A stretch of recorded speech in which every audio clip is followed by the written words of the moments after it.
Okay, I've got 2 styrofoam cat boxes started. Basically, you just take a sharp knife and cut about a 6-7 inch hole, somewhere around that, on one end.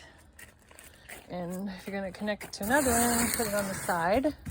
I did these to be connected. This one's got a matching hole. And there we go. And then you just line them with a straw. Make a cubby. Push it up on the sides. And clear the entrances and clear the side hole. Then get back and forth. Then you tape them down with packing tape. And then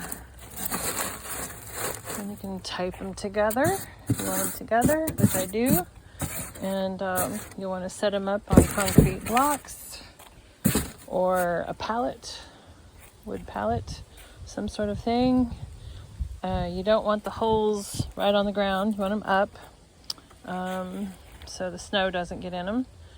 But that's it. You put a couple of heavy boards on top of them, keep them from flying away.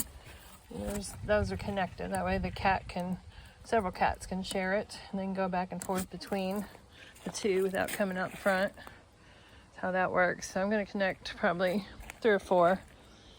I'd love to have some big, styrofoam coolers like this. I don't have the stuff to cut through plastic very well, or other heavier styrofoam coolers with the plastic sides, but these are pretty easy. They're very messy. It's styrofoam everywhere, but totally worth it. These are considered some of the best.